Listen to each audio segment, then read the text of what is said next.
Hey y'all, happy Sunday and welcome to this week's live Q&A session. This is the portion of the show where we allow YouTube to send out notifications that we're going live. If you're watching this live Q&A on replay, please scrub ahead until this graphic disappears and the actual show begins. If you're watching live and you have any comments or questions, please go ahead and put them in the live chat. But for now, grab a beverage, sit back, and relax while the countdown timer does its thing. Then we'll get started.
Hey y'all, happy Sunday. Hope everybody is doing well. Yeah, I'm back on the headphones. Having some tech issues with this mic. I think it's down to a bad USB cable. I got something on the way. It's Everything is going to be all right. So, no big deal. We'll get through it. Hope everybody had a Merry Christmas or a reasonable facsimile thereof. That was the end of more or less our Super Bowl season. I mean, we have to get projects out like that because most of us, me included, um, we think about Christmas. This time I'm going to start earlier. This time I'm going to start earlier. Well, if you haven't already started for next year, you're late. I always leave it till November. What can I say? I think most of us do, as a matter of fact. Today, spur of the moment, I got another email, and spur of the moment decision, I decided to once again talk about layers and sheets and the differences, when to use which, and how to know why you would use either or. We'll get into that in just a few minutes, however. But first, as usual, I want to say hello to my friend Steve over at harneilmedia.com. Now, I talk about Steve every week, and I'm going to continue to talk about Steve until he comes out and tells me, Mark, knock it off. In which case I will, but I don't see that happening anytime soon. And there's several reasons for that. First of all, let me just tell you, if you're even toying with the idea of creating a website, maybe you want to set up a web store. Maybe you have an idea for some merch, T-shirts, baseball caps, coffee cups, mouse pads, things like that. Steve can set you up with a print-on-demand company that'll handle all that. You just come up with the design. They'll help you with that too. As far as getting it all laid out and everything nice and pretty for your whatever merch you plan on making. They handle inventory, they collect state taxes and things of that nature. You don't have to worry about any of it. It's all taken care of.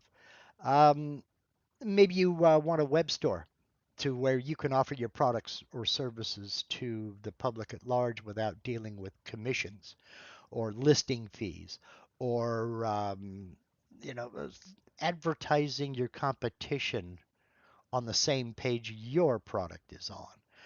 You can get rid of that just by creating your own website and marketing it yourself that way. Also, if you have plans on participating in any of the affiliate programs, most of them will require you to have a website that is showing a little bit of traffic, showing that you're keeping it updated and what have you. So check into it. If you're just toying with the idea, not really sure what you want to do, hit harneilmedia.com and click on that contact us link and shoot a message to Steve. He'll talk to you. He'll work with you. He'll do as much or as little as you need him to do. If you're a seasoned veteran and already know how to run a website, he'll hang in the background and cover all the updates and take care of the back end while you create your own content. If you're like me and have no idea what you're doing with a website, he can help out there as well. So do yourself a favor. Head over to harneilmedia.com. There's a link to Harneil Media in every video and live stream on my channel for a reason. Click that contact us link and shoot Steve a message. He'll work with you.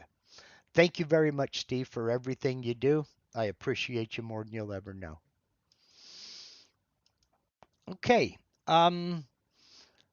we're going to get into a little bit of the difference between sheets and layers and why you would use them versus just working with it, you know, not having to worry about sheets or layers or what have you. Um, First, I'll say if you're working with a fairly simple design, meaning you're just going to cut out a shape and maybe there's a couple of holes drilled in it and maybe there's a pocket. Layers may or may not help you in that score. But going to if you're going to be working with a complex pattern, and let's say you have 21 holes that you have to drill, and then you have uh, uh, 13 pockets, and then another 21 pockets around those holes so you can counterbore. So that eventually you can drive a screw through that hole and then plug that hole. So you want to counterbore so that that screw sets down inside there real easy. That's when layers come in. Layers layers come in handy when you have a lot of vectors or you have real complex vectors.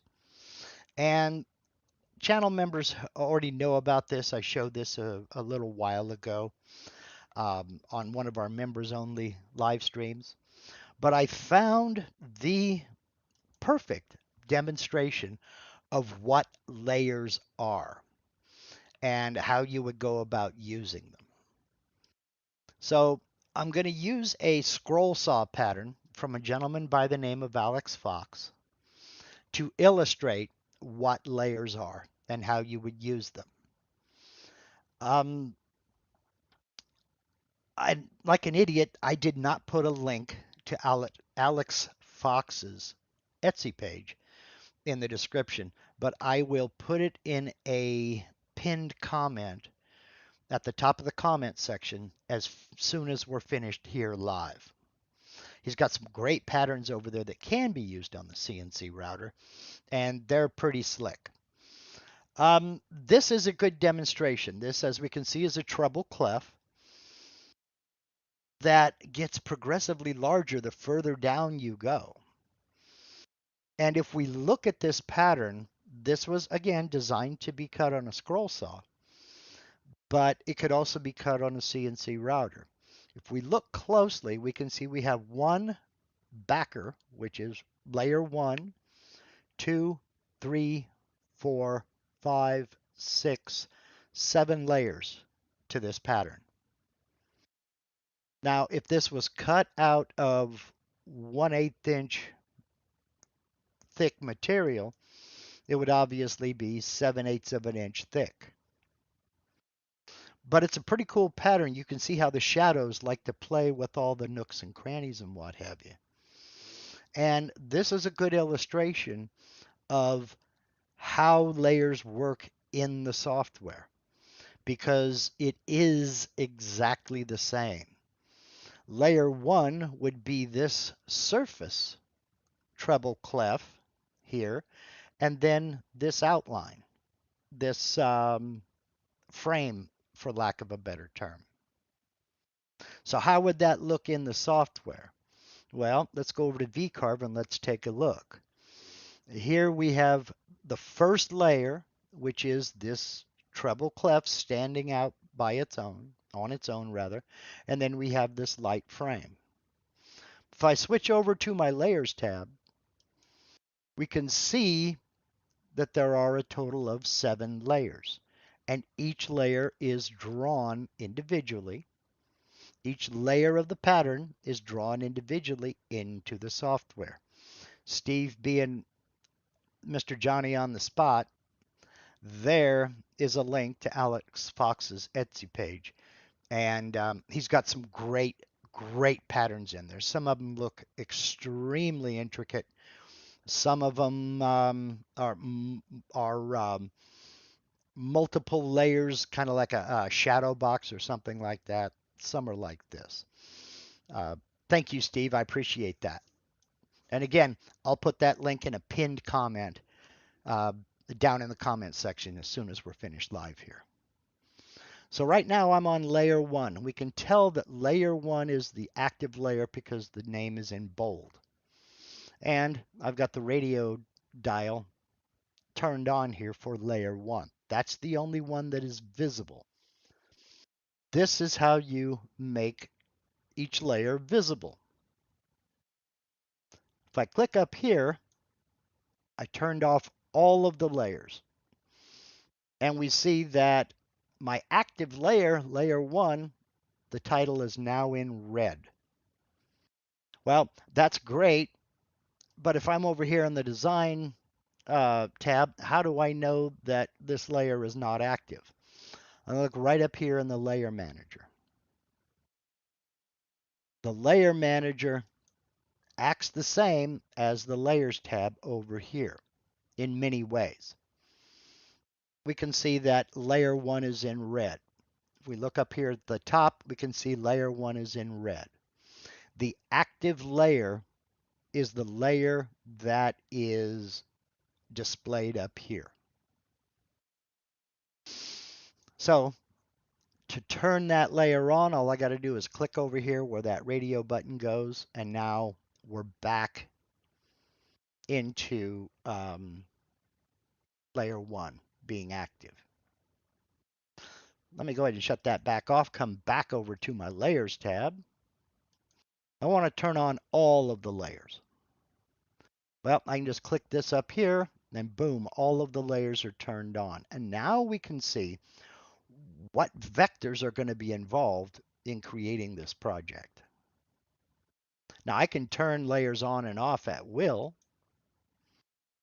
I just turned off the top layer, second layer from the top, third layer from the top, fourth, fifth, and sixth until we get to layer 7, which is the background piece. Now, here's the thing. Layer 1 is still my active layer, even though it's turned off. So if I draw something else out here now, with layer 1 being my active layer, let's say I do that for some reason. Notice all of a sudden, layer 1 turned on. I didn't turn it on, but I drew something on the active layer, even though I was looking at a different layer. Let me Control Z to undo that because I really don't want to draw anything on that layer. If I come back over here to my layers tab, we can see I've got 2 layers turned on, layer 1 and layer 7. But because layer 1 was the active layer, the minute I drew something on it, it turned that layer on so I wouldn't accidentally draw on a layer I didn't want to draw on. Now, we had a question here a little bit earlier from, who was it? There we go, from Butch Miller, asking, how do you remember to make your layers active? I will set my layers, then work on the design process. Then it is, where did I put that? That is a very easy, very common mistake to make. Let me turn on, see I have layer 1 and layer 7 both turned on. And I come in here. Now layer 1 is my active layer. But I also have layer 7 turned on. So if I have these two turned on, layer 1's the active layer. I want to add something to layer 7. Well, if I come over here and I add something just for giggles, this is not something I want to do. But because I was working with what I thought was layer 7, turns out I just drew that on layer 1. Now, Butch's question is, how do you remember to make your layers active? I don't know that I could help you, Butch, because that's extremely common. And to be honest with you, I forget it about a quarter of the time myself.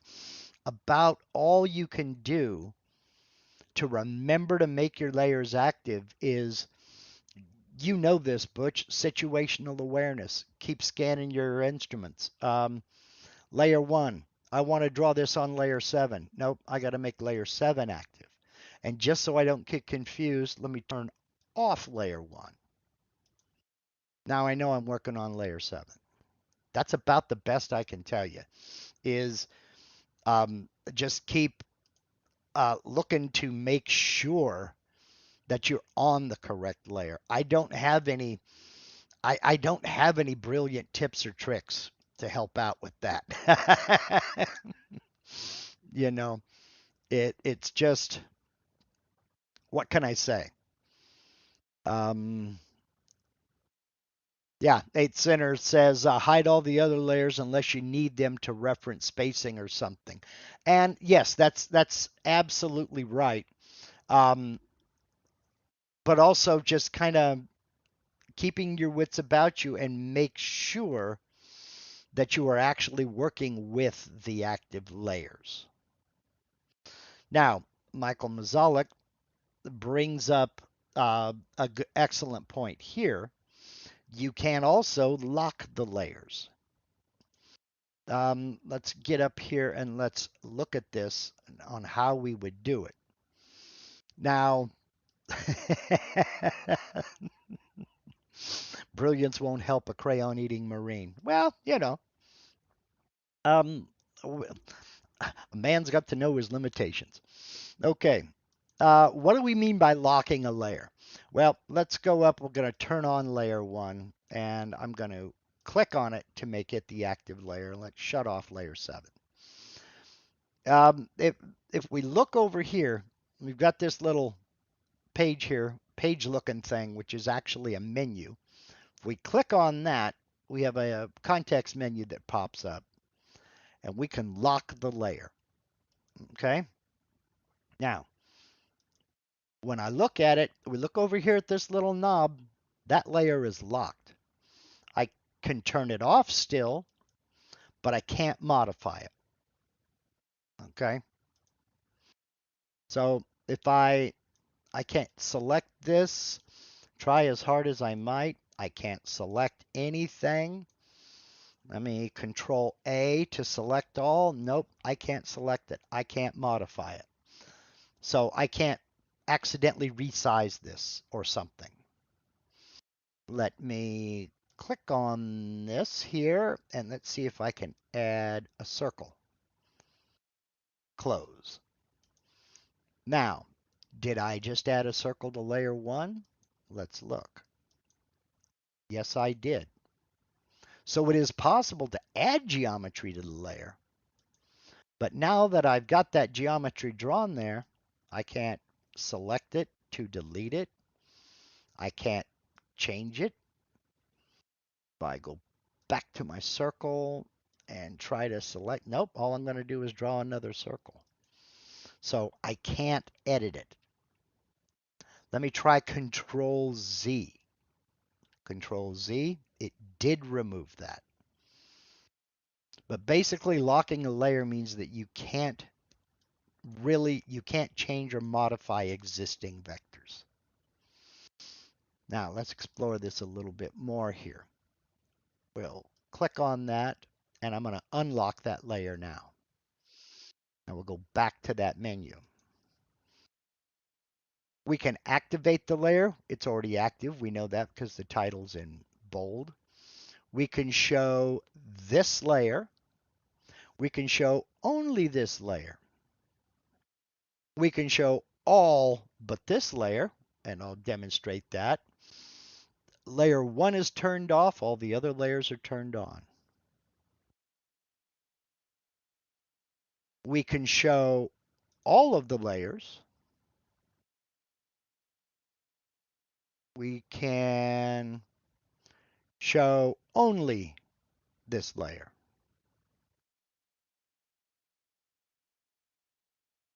Okay?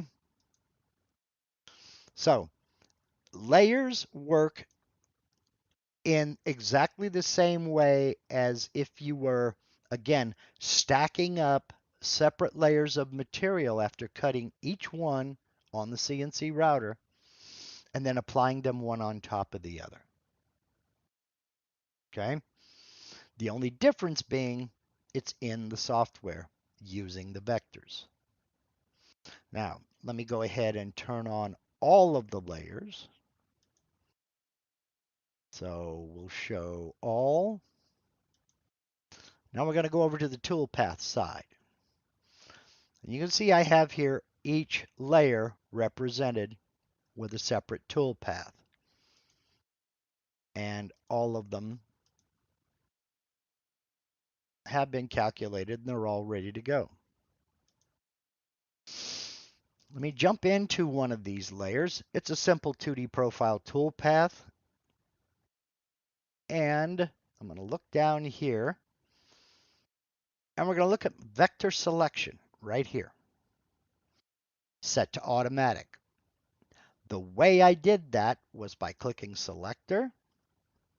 And you've seen this before. I have associated this toolpath with this layer. Okay? I've associated all closed vectors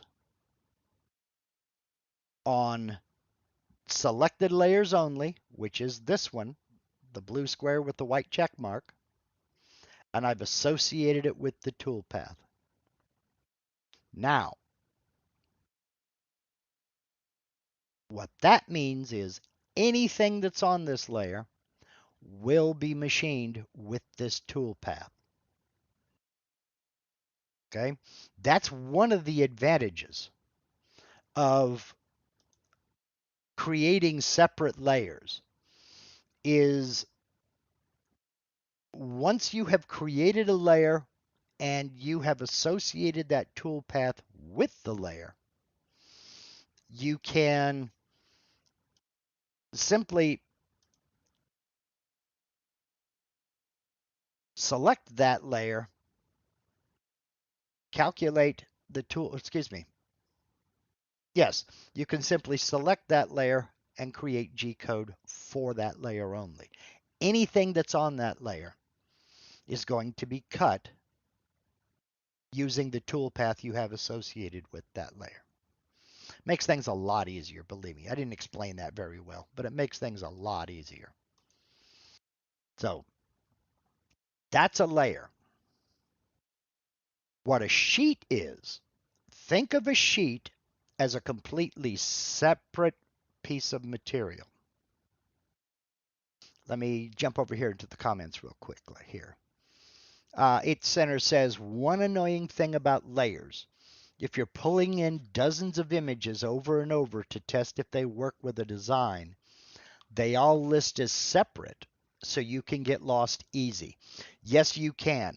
And that's where two things can help you out. Number one is naming. The naming convention. There really isn't any established way of naming a layer. Instead of naming this layer 1, I could just as easily call it top layer, second layer, third layer, fourth layer, what have you. There really isn't any standardization. Okay. Goes on to say, but if you delete the image, the layer is still there. However, you can delete all empty layers. Absolutely right. You can. Once a layer is created, you have to manually go delete it. And the reason for that is simple. The software doesn't know if you delete all the vectors or all the images on that layer. The software doesn't know if you're done with that layer and want to delete it as well, or if you plan on putting other artwork, vectors or images or what have you on that layer. So it does nothing. So the layer is going to stay there. Now, he mentions empty layers. I'm going to add two more layers here real quick. Okay, so we have, I've added layers 8 and 9. Now, this is kind of hard to see, and I wish I could zoom in on this, but I can't currently. Let me go back up here to layer 6, for example. If we look at this little drawing right here, this little icon, we can see that it looks like a page, got the top corner bent over, and you can see there's something drawn there on all of these. There's something drawn on that little page. There's content there. But if we come down here to layer 8, it's blank. and we come to layer 9, it's also blank. That's because there's no data on this layer. Okay? Now, 8 Center mentions you can delete the empty layers. These two are empty layers. I just created them, but I haven't put any data on them. So he's 100% correct. I can click on this, and I can come down here to delete empty. And that's going to delete the empty layers. And I no longer have layer 8 or 9. Okay? So, that's just one of the little things that you can do. If you have ever, for instance, if you have ever imported a DXF file, and you go into the layer manager and you take a look when you import that DXF file, you'll usually have 2, possibly 3 layers that get imported. One of them will be layer 0. Now you may be wondering what the heck is layer 0, but if you look over here at the little icon, it's blank, it's empty. That's generally speaking, not 100% of the time, but a layer 0 in a DXF file, that's where data is stored that are not vectors or any kind of geometry.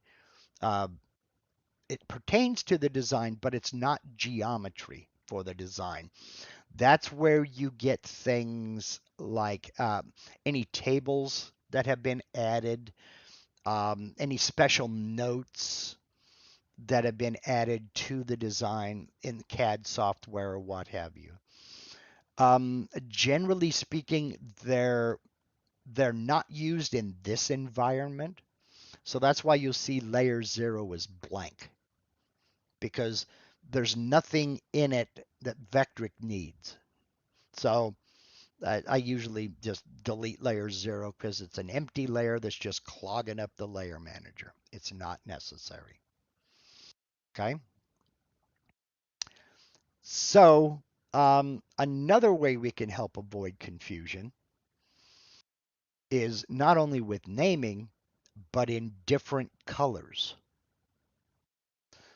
Now, if we look at this little rectangle here with the arrow on it, an arrow almost always means there's a drop-down menu. If we look up here on sheets, there's a downward pointing arrow. Layers, there's a downward pointing arrow. Levels, there's a downward pointing arrow. That means if we click on it, there's a menu. Well, let's take a look at layer 7. If we click on it, there's a menu. This is where you control what color the vectors are on this particular layer. This will help avoid confusion as well. Now I had clicked on layer 7. Let me click on layer 1. Layer 1, I'm going to leave black. Layer 2, I'm going to change to blue. So now every vector on layer 2 is blue. Now I'll go to layer 3, and every vector on layer 3 is red.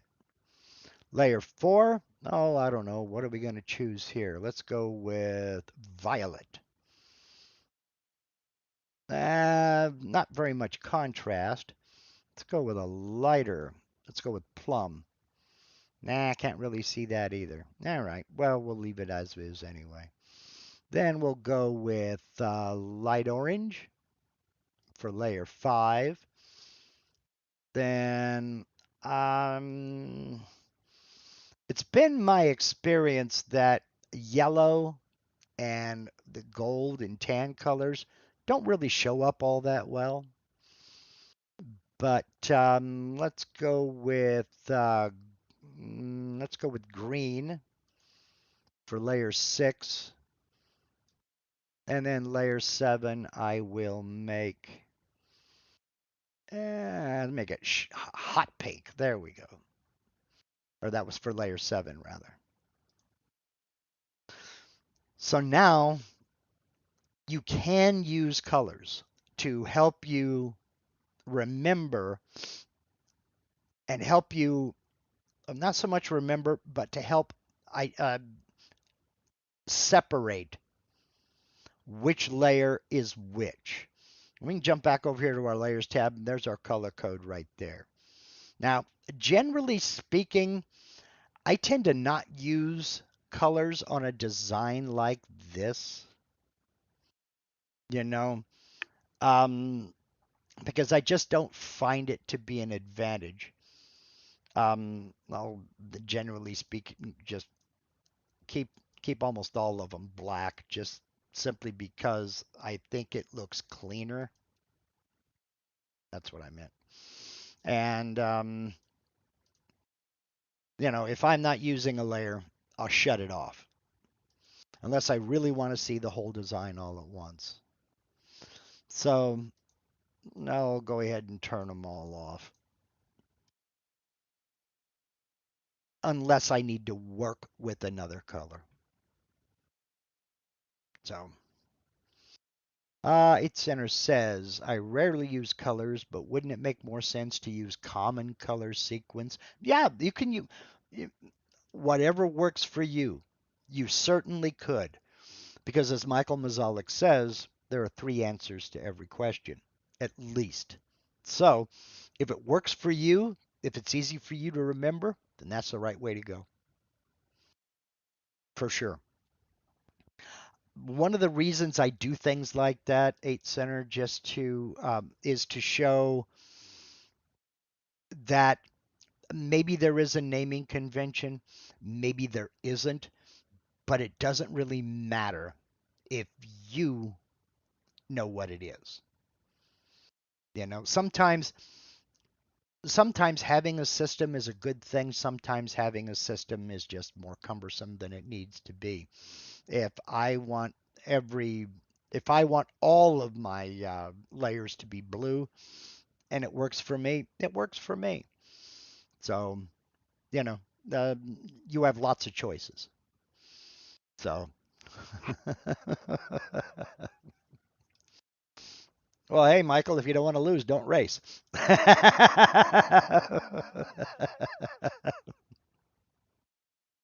So, well, anyway, so those are layers. Sheets, on the other hand, think of sheets as separate pieces of material.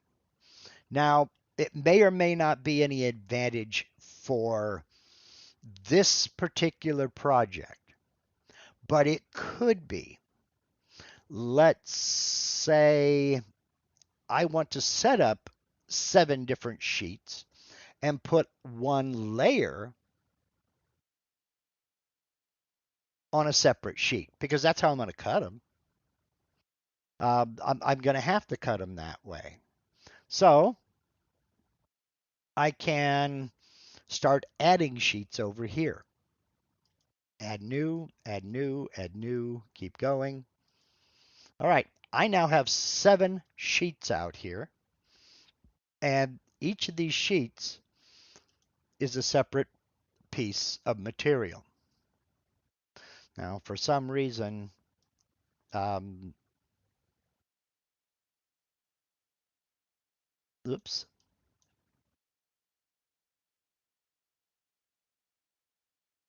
Huh. Oh, there we go. I'm going to say for some reason, sheet 7 wasn't showing. There it is. All right. Now, um, what I can now do from here is I can move the geometry from each of these layers onto their own sheet. So think of sheets as a separate piece of material, but they're all for the same project. So I don't have to have 7 different files in order to cut this project on 7 separate pieces of material. Okay? Now, all of the pieces of material are the same. They're all 1/8 inch thick plywood. They're all going to be the same width in X. They're all going to be the same height in Y. Okay, so what I'll do here is I'm going to jump. I'm working in sheet 1. So I'm going to zoom in on sheet 1. And I'm going to go back over to my layers tab. And I'm going to turn on the rest of my layers. I don't think I need to do that. Let me select it.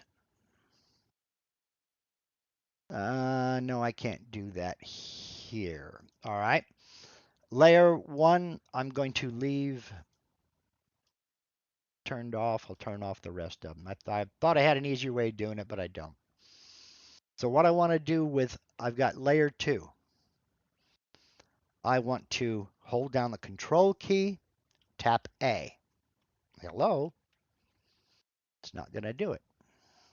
Control A. There we go. It selected all of the vectors. Now I can right click, move to sheet 2.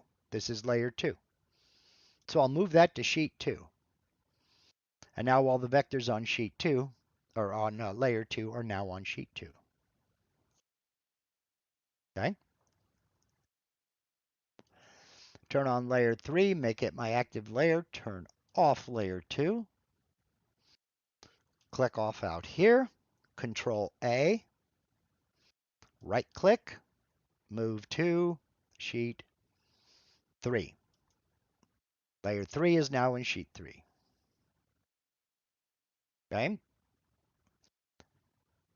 Turn on layer 4, click it to make it active, turn off layer 3, click out here, Control A to select all, right click, move to sheet 4.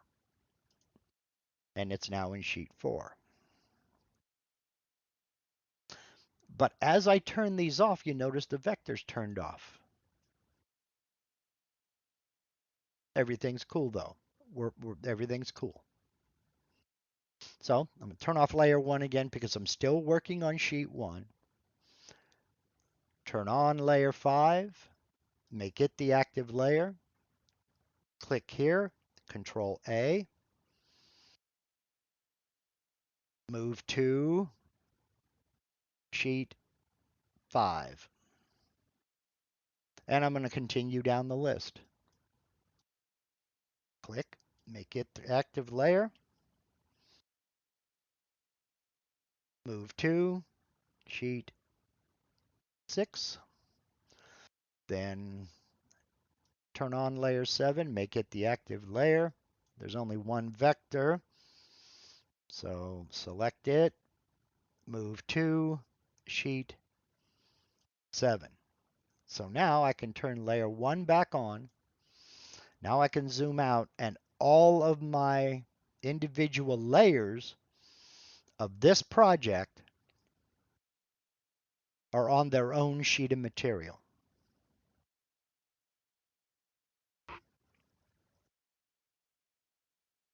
Okay?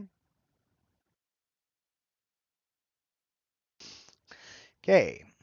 Michael says you can also double click on the small icon that is just before the letter L, as in layer. No need to control A. Oh, okay. I can click on the icon here.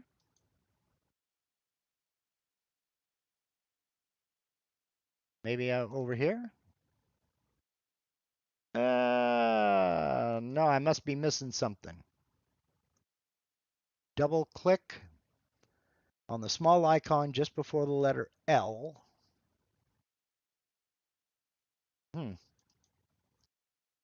Must not be doing it right. Unless we're up here.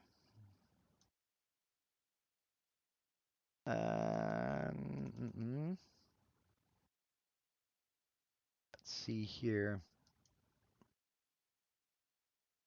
Select layer vectors is right there. Okay. All right. There we go. So I'm on layer 1. No, I was on layer 4, or sheet 4 rather. Layer 4 is active. Now notice, I'm on sheet 1. How is it this layer is active, but I'm working with sheet 1? So let me back out a little bit and let me activate sheet 4. The way I do that is just double click it. Now, it may have selected all of these vectors, but the minute I clicked on it to go into it, it deselected everything. It may or may not have. I don't know. But it does work. Boom. Select layer vectors. There you go. Okay. This is one of those cases of, again, there are 3 answers. No, I don't need a Control A. I just got used to using that keyboard shortcut. And maybe you have to be in the correct sheet already. Absolutely, yes. If I Control A here, it will only select the layers on this sheet. It will not select any of these layers, even though I told it to select all. You have to be in that sheet. Okay. Now, the issue becomes, I've just moved all of these to a different sheet after I had already calculated these tool paths. And if we look, I'm on sheet 4 because that's my active layer, or that's my active sheet, and I don't have a tool path. So now what do? Well, I go to all sheets, and there are my layers there. But I can't really do anything with them unless I go over here and I activate sheet 1, because that's where all of the tool paths are.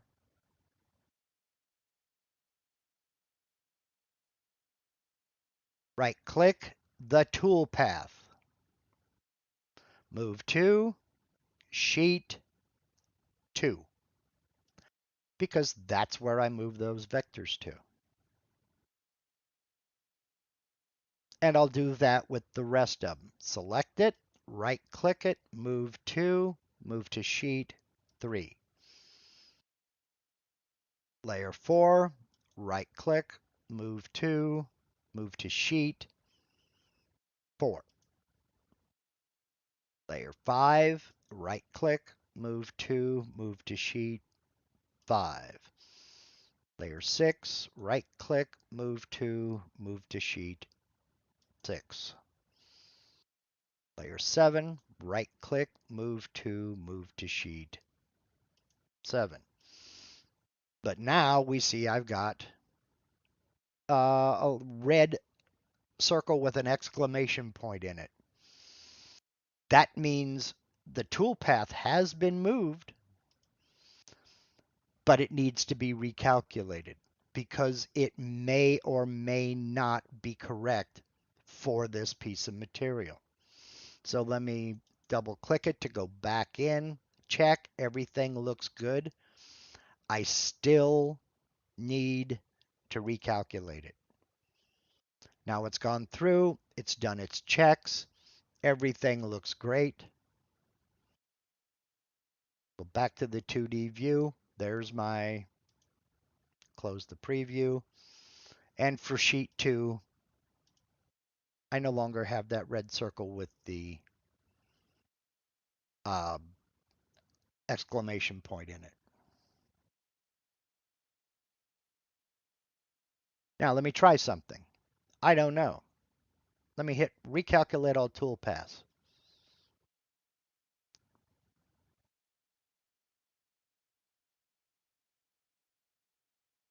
And it recalculated all the toolpaths. Now I don't know if that's because I had my all of these check marked. I don't know if that's because I associated the tool path with each one of these layers,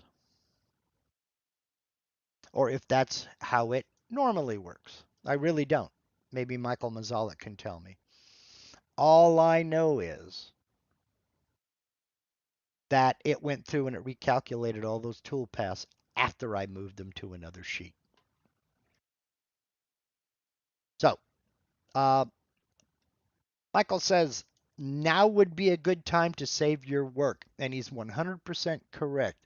If I wanted to save these changes, I don't want to save these changes. That's why I'm not saving my work, Michael. I don't want to save these changes. These changes are for demonstration only. But yes, you're absolutely right. When you make a big thing like this, what I should have done, was I should have saved my work after I added the sheets, and then moved all the vectors um, to their own sheet. I should have saved it then. Then, after I recalculated all these tool paths and everything, then I would save it again. Let's see, Michael says it's the normal process associating is in case you add data to the left. Yes. Okay. All right. Okay. Um, Pete over at Nature's Live Edge says recalculate is how it works on all tool paths, no matter what is selected. Yes. Okay. I just wanted to make sure that it did it across different sheets that also involve different layers. So I wasn't certain. Um, but yeah, so that is the difference between layers and sheets. Now, 8 Center makes an excellent point up here. Let me go back to it because I didn't hit it with a star to make sure. Oh, come on. Um, okay, well, he asked a question. Number one, what variables can be changed between sheets? You can change just about anything. Um, for instance, um, let me go back over here into the Sheets tab. And I'm going to add another one because I don't want to change these. So I'll add 2 new sheets. Okay. Now, what variables can be changed? If let's say sheet 8 for some reason, and if we look, I got sheet 8 and sheet 9. I need to make sure it's selected here. It doesn't have to be active down here. I just need to make sure that this title is selected. Then I come down here and I can click edit. All right. And I can change, for example, the width of my material. And I can change the thickness. 0.75. Oops, I don't want 2 points. I do that way too often, and the software doesn't like it. It throws a hairy knicker fit. And I can even change the modeling resolution if I choose to. I'm not going to put a 3D model in this, so I'm not going to worry about it. Click OK, and now I've got a sheet of a different size completely. That's sheet 8. Now, we'll go into sheet 9, and we'll click edit, and I'll make just a few changes. I'll make this one 8, and this one 6. And I don't know why. I'm just changing things for the sake of change. And now I have 2 sheets that are of a different size than all the rest of my material. Okay.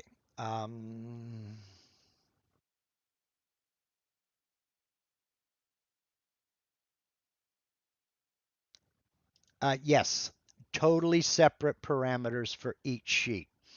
Because let's face it, if you're cutting 8-foot by 4-foot sheets of plywood, you're probably not going to need that. If you're creating cabinets or what have you, you're probably not going to need that. Um, but well, maybe you will. If you using uh, full size sheets of plywood and two of them are 3/4 inch thick or um, 18 millimeter. They're well, actually closer to 19 millimeter, but you get my drift. Um, but one of them is 1/2 inch, then say 12 millimeter, and another two are 1/4 inch, say 6 millimeter. You can still have full size sheets with different thicknesses. What about Z gaps? Yeah, you talk about Z heights up here, um, and if we look in job setup, now it says various because we have different thicknesses based on all the sheets. Okay.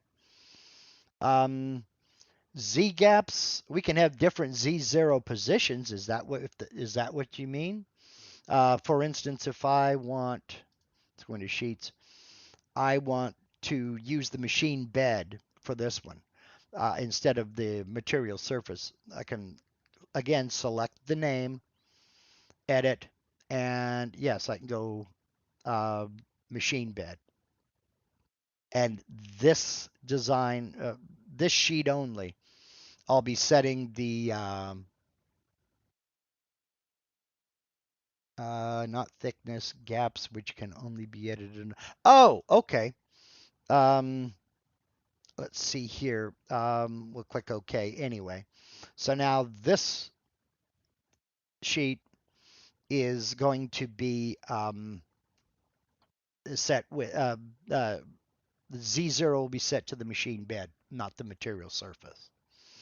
What you're talking about is Z gaps up here. Um, you know what? Let's find out. All right. Let me cancel this and let's see. I'm working in sheet 9. I don't have any tool paths on sheet 9. Let's select it. We'll go into material setup and I'm going to make the Z gap above material 0.25. Okay. Everything else is going to stay the same. And we'll click OK. Now let's go into sheet 1. And there's layer 1, sheet 1. We've got that selected. And at Z gap above the material is still 0.8.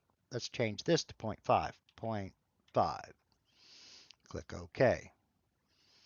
Now I have to recalculate that toolpath because I've changed my material setup. Okay. Okay. Boom, boom, boom. Let's uncheck that. Now let's go to sheet 2.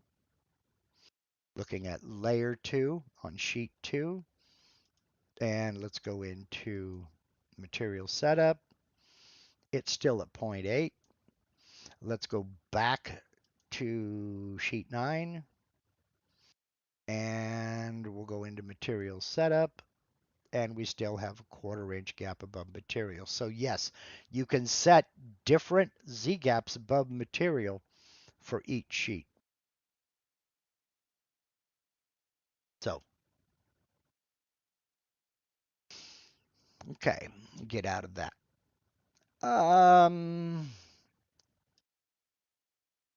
I think 8 Center is talking. Okay, yeah, and I got to recalculate the tool path. Okay, turn that off.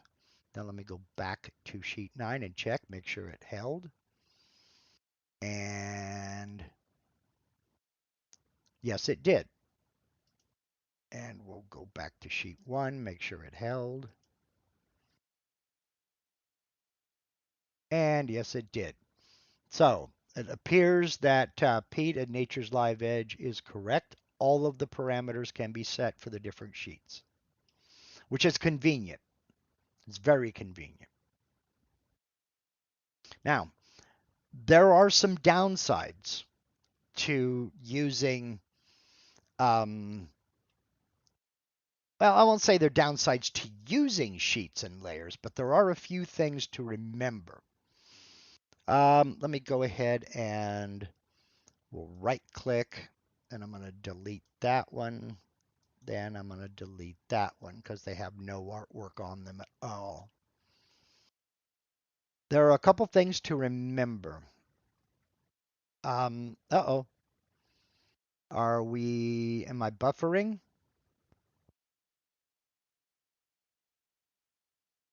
Yep, I'm seeing that buffering. Well, I'm hardwired into everything. There's nothing I can do. Steve says if the video hasn't come back, refresh your browser. Um, you know, don't know if that's a YouTube thing or if that's a me thing on my end. Let's see, how long have we been running? We've been running a little over an hour. We're good. We're doing good. Okay, John Thompson says good now. Wendell says okay here. All right, good. Okay, there are a couple of things to remember about using sheets. And that is, I'm going to drag a guide out here and I'm going to put it on the corner of this sheet, the top corner there. I'm using that to reference it. So I've got a couple of guidelines here on this sheet. Now, if I go over here, those guidelines followed to this sheet. So if you have a guideline, let's go back here to sheet 4. Let's say I want to move this guideline to the top of, no, we're going to move it to the top of this treble clef. And I want another guide at the bottom of this treble clef to help me kind of locate it. I'm going to move this there. And I'm going to drag another one out here. So I've kind of boxed in this treble clef. One on each side, one on the top, one on the bottom. The minute I go into another sheet, those guides follow. They are not locked to a sheet. They are also not locked to a layer. Okay? Now, 8th Senator says, I think they will enable isolating guides to sheets and layers soon enough. They have to eventually.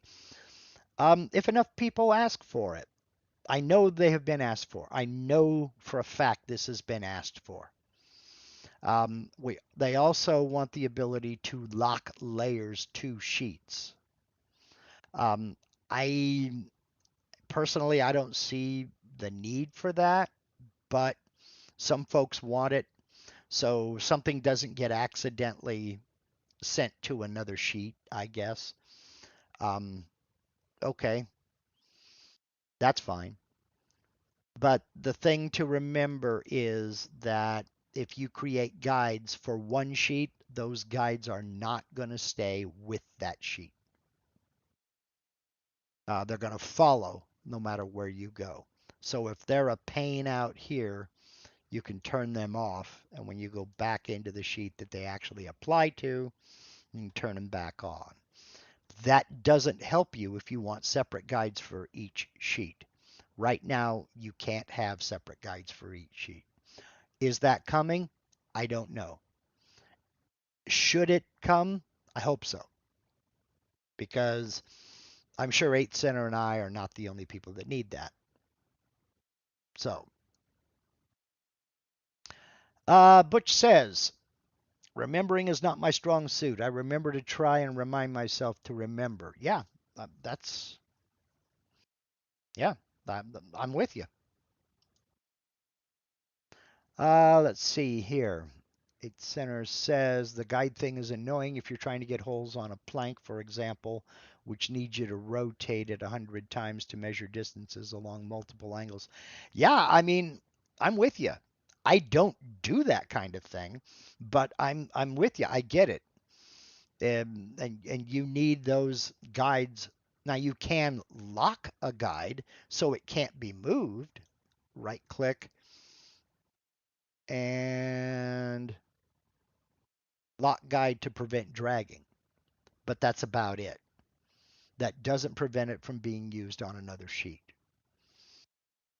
So, so that is one thing to keep in mind. If you're using guidelines, they're they're global. They're going to follow. It doesn't matter. They're not locked to a single sheet. So turn those off because they're annoying. So that's pretty much it. Now let me go back to your questions because there were a few more. Um, let's see here. Um, okay. Leo Steger says, using layers. I made some all different colors. Sometimes it turns on more than one layer when editing and uses whichever one it wants. Do you know the answer to this? The only thing I would suggest is that you make sure the vectors you're working on are on the layer it's supposed to be on. And really the only thing you can do currently is select that vector, for instance. Select that vector, then turn off the currently active layer. Now, currently active layer is layer 4. Okay? But I'm on sheet 1, so this should be on layer 1. So let me turn it off, and sure enough, it is. So number 1, make sure you're on the correct layer, and make sure the vectors that you're working with are on the correct layer. All right? Now, as far as which color, it uses whichever color it wants. The only way you can change that is by you have to do it. It won't change colors on its own. You have to select a color for that layer. So it won't select colors on its own. The default is black, and that's it. So if I misunderstand, Leo, please help me out, um, because that is about all I can say. Let's see here. Let's go back to see what you're looking at, or what you're talking about. Michael says he uses vectors instead of guidelines. Um, it depends. Sometimes yes, sometimes no. It just depends. Sometimes yes, I'll use vectors as well. So let's see here. What were the other saved questions? Okay, I think that's it for being on topic. Stubbs' mom wants to know, Mark, does your heat pump keep up with the colder weather? And is it economical to operate versus your previous heat source? Second question first. Oh, yes. It's much more economical to run this mini split than it was to run um, two space heaters, two radiant space heaters. A heck of a lot more economical. I'll put it to you this way. I left the space heaters on overnight, one night, just overnight. And it was, I don't think we got below freezing. We might have. So 32 degrees Fahrenheit, 0 Celsius. We might have gotten below freezing, but I don't think so. And those two radiant heaters running overnight raised my power bill by $80 for one night. Now, I control mini split with a remote here, and there have been a couple of times it's so quiet, I have forgotten and left it on for a week. Meaning, turn it on to come out here and do my Monday night members only live stream and forget to turn it off. Come back out Sunday to do a Sunday live stream, and it's been running for the whole week. I did that twice in November, and it raised my power bill by, I want to say, $15. Not much at all. Very economical.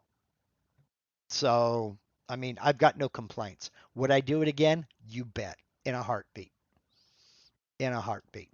Now, as far as does it keep up with the weather, I came out at 9 o'clock this morning, about 9:30 actually, and I turned it on.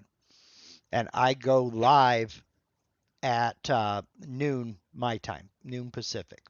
So from 9:30 till noon, it had to warm up this entire shed. And when I came out, it was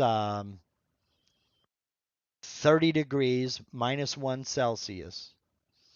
It was 34 in the shop. That's probably what, +1 Celsius? And so it wasn't freezing in here, but it wasn't warm. And it is currently 65 in here. So I really can't complain. Does it keep up? I've never attempted to. Well, I can't say that because for that whole the two times that I left them run for a whole week, it was nice and warm and toasty in here. Now, how hard it had to work to keep it that way, I don't know.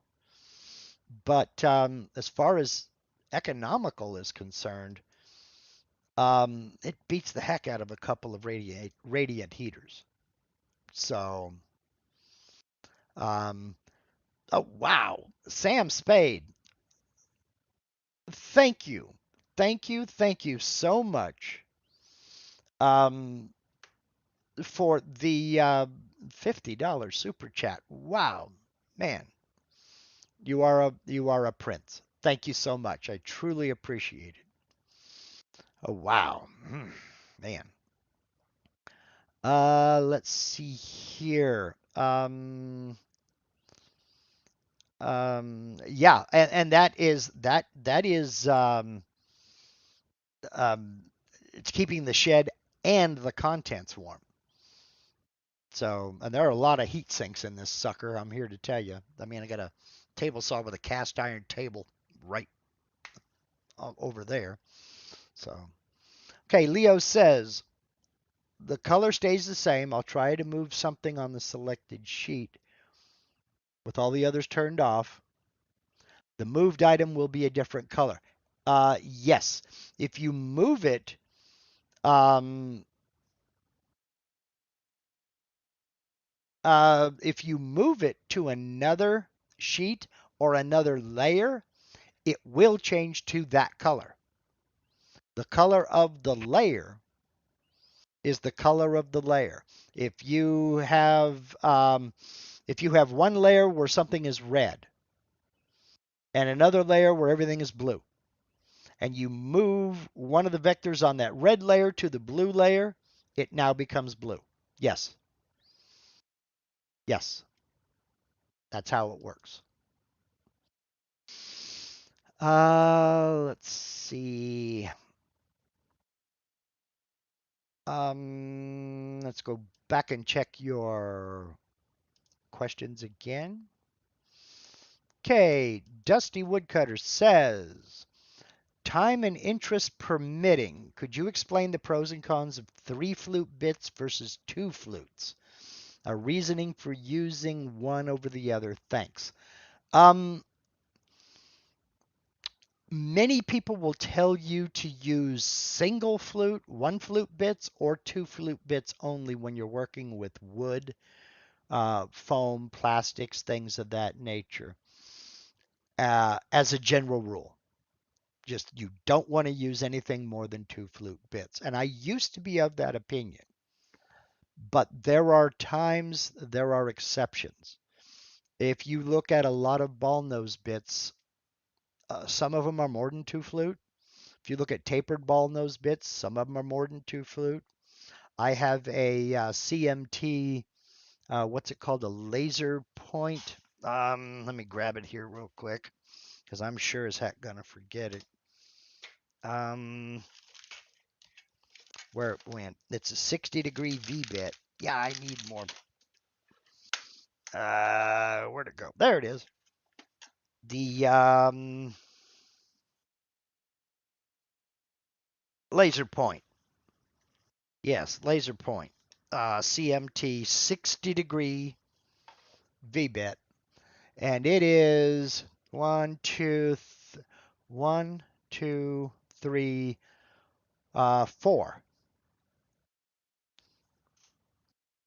1, 2. No, my mistake. 3. It's 3 flute.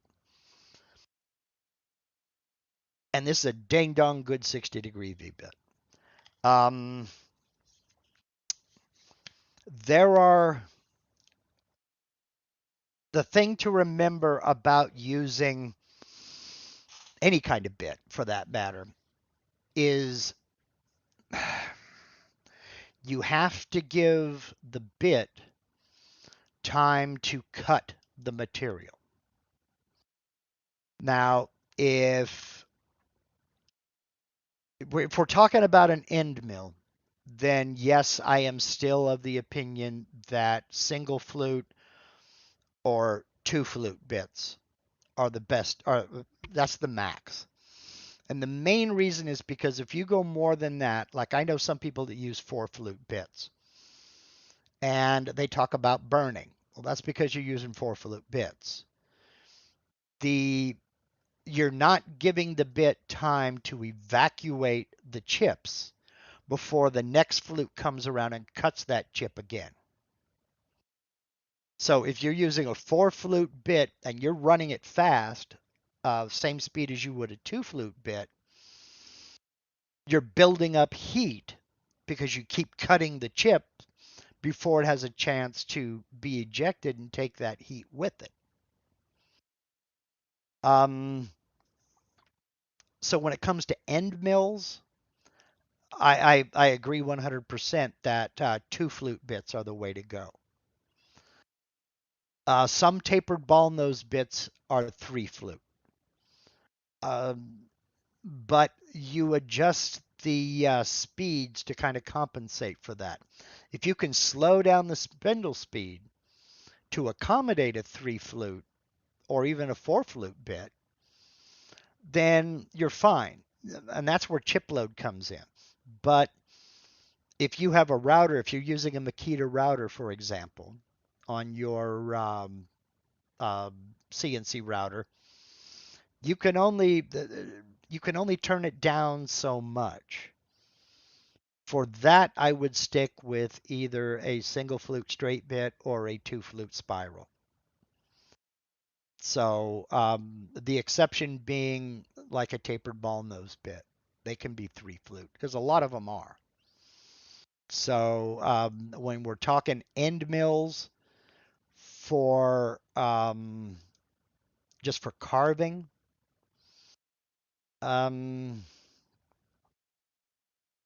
yeah, I would still stick with 2 flute, and it also depends on what material you're cutting. Like when I'm cutting HDPE, I use this big old honking. Come here, boy. Get out of there. I use that big old honking 1/2 inch straight bit. That'll go through some material. I'm here to tell you. Now that's 2 flute. I thought it was single flute. Huh. I have a couple of single flute straight cutters, and they work well. But spiral end mills, 2 flute, 2 flute. So I need more drawers. Yeah, sure. Okay, let's see here. Wendell says, if it is burning, you need to increase the feed rate. This coming from a machine shop background.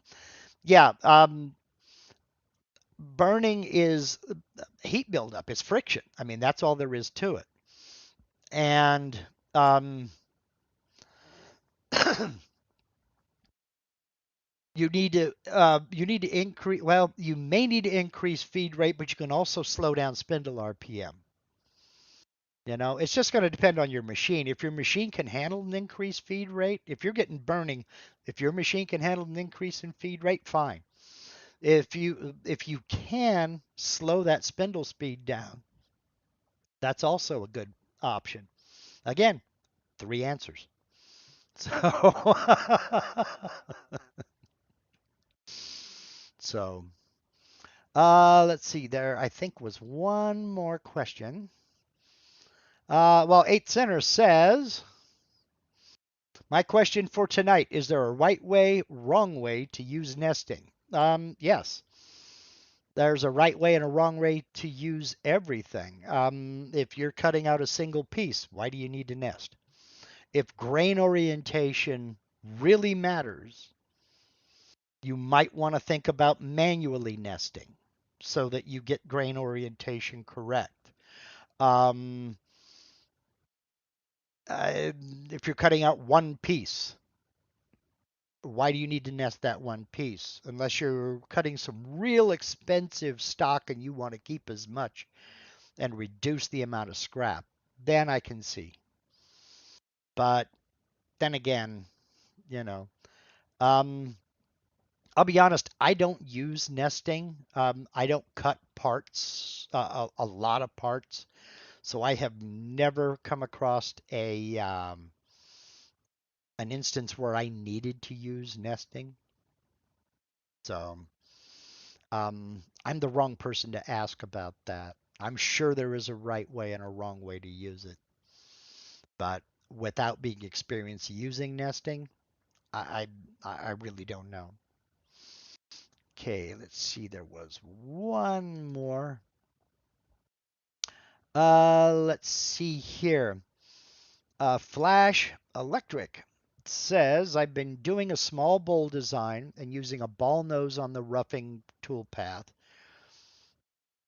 Then when I do the final, I really don't need to go over the whole lid with a tapered ball nose. No, you don't. Unless you have a lot of intricate detail, you don't need to go over it with a tapered ball nose. Um, uh, for instance, the inside of a bowl. Okay. Um, you can get away with, I mean, depending upon how big it is, obviously, the tool has to be able to fit down inside of it. Um, you can use the largest ball nose bit you have. You can use a core box bit.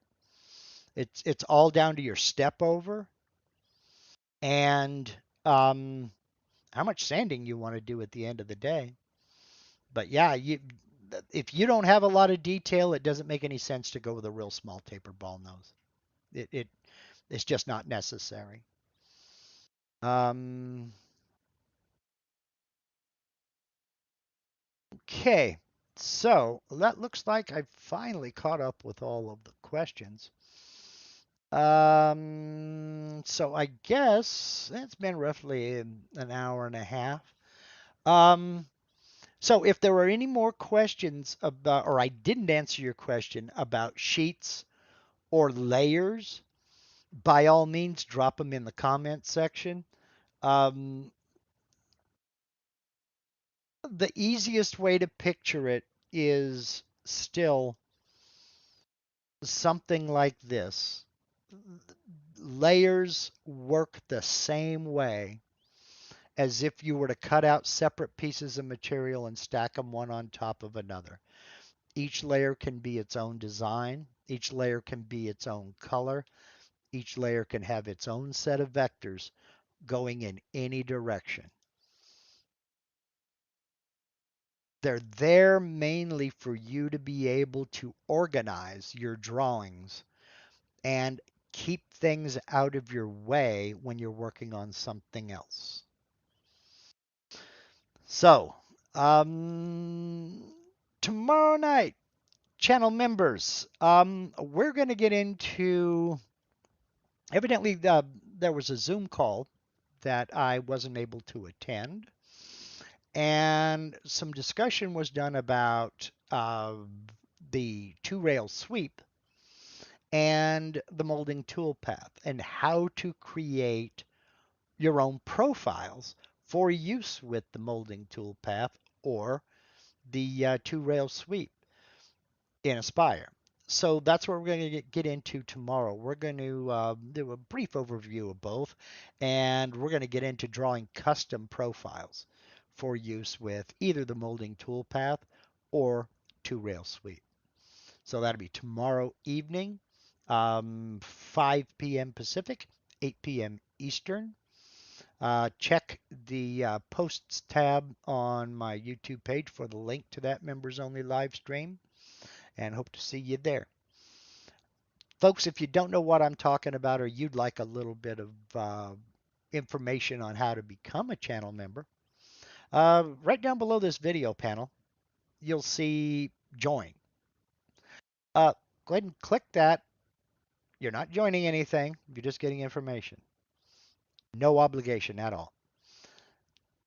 A video is going to open that'll tell you all about channel membership. We've got a great bunch of people, a fantastic group of people. We can get you set up with the Facebook group, uh, private Facebook group, and the super secret private messenger chat, and even the super secret, even more private WhatsApp group. We're having a lot of fun with that WhatsApp group. We really are. If you don't know what WhatsApp is, it is it's not social media. It's a texting app you can use on your smartphone. There is also a desktop version. I use it on my desktop computer in the house. That's a lot of fun. We've got a great group of people, some of the best, finest people I've ever met, and we'd love to have you join us. Next week, I have no idea what I'm going to do. The battle with shingles continues, so it won't be anything out in the shop.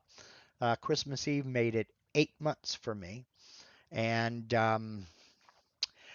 yeah, anyhow, so it won't be any kind of recorded, edited video. What topic are we going to talk about? That's for you to tell me. Leave me a comment down in the comment section. Let me know what you'd like to see. If you've got a favorite thing I haven't talked about or something that's driving you nuts, let me know. If you think I'm talking about something too much or too often, let me know. This has never been about me. This has always been about you. So let me know what you want to see, and we'll take it from there. I'll do my best. So, thank you again, Sam Spade, for the more than generous super chat. I truly appreciate it.